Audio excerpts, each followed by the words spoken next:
This is from CBS Sports. What we learned about each team in Week 2. And for the Browns, this is concerning. Pass defense isn't good. Cleveland's 25th in the league pass yards allowed. And 5 touchdowns allowed through 2 games are also 25th.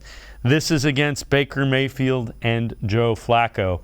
And looming, you have Tom Brady, Herbert, Joe Burrow, Lamar Jackson. So it is concerning, without question.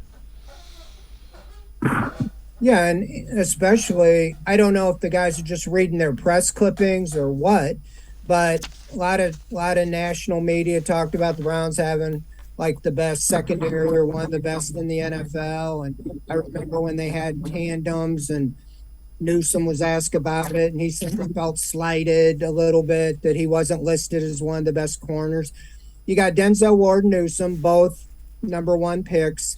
You have Greedy Williams, who's currently on IR, and Martin Emerson, this year's rookie, a top pick, 3rd-round pick. And then you have a top free agent, John Johnson, a 2nd-round pick, Grant Delbert, and Ronnie Harrison, who was a 3rd-round pick.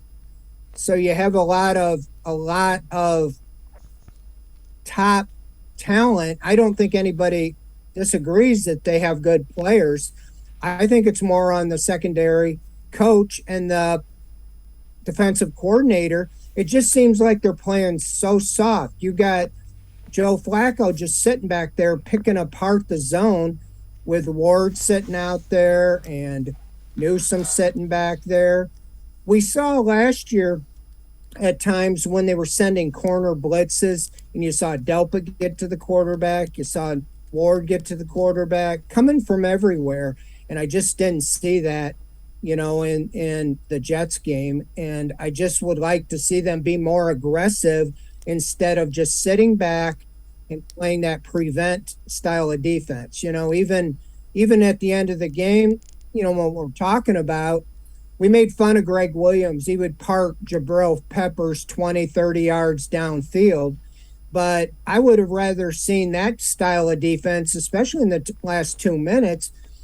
I saw Denzel Ward running side by side, Corey Davis, and then he just stopped like the whistle blew. And obviously he was turning it over to deep help. But I don't even know why he just didn't stay with the guy, even if it wasn't his assignment, because he had nobody else in his area. So you just cannot let a receiver get behind you in those situations. So I would like to see him get a little more aggressive. If you got that kind of talent, that's what we were told.